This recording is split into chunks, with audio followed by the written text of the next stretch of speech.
অসময়ে পিঠে খাওয়ার খুব মন হলো, তাই পিঠে বানানোর জন্য নারকেলগুলোকে মিক্সিতে গ্রাইন্ড করে নিলাম।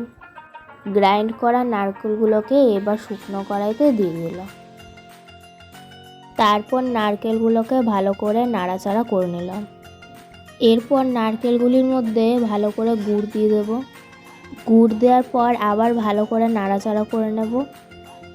ভালো করে নাড়াচাড়া করার পর দেখুন একটা সুন্দর রং চলে আসছে।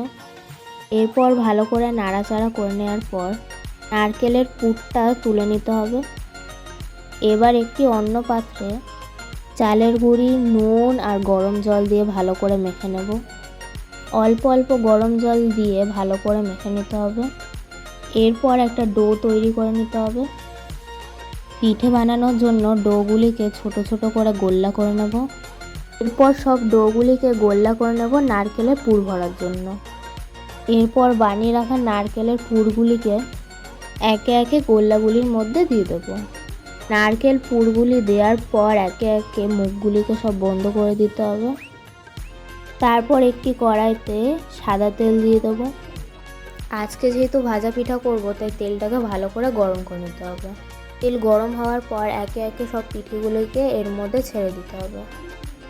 এরপর পিঠেগুলিকে ভালো করে গোল্ডেন ব্রাউন করে ভেজে নিতে হবে। গ্যাসটাকে লো ফ্লেমে রেখে পিঠেগুলিকে ভালো করে ভাজতে হবে, যাতে করে ভেতরটা কাঁচা না থাকে। ভাজাটা প্রায় হয়ে এসছে। এরপর কিছুক্ষণ নাড়াচাড়া করার পর এগুলোকে তুলে নিতে হবে। ভাজা হয়ে গেছে, তাই একে একে সবগুলিকে তুলে নেব। আপনারা অবশ্যই এই রেসিপিটা ট্রাই করে দেখতে পারেন।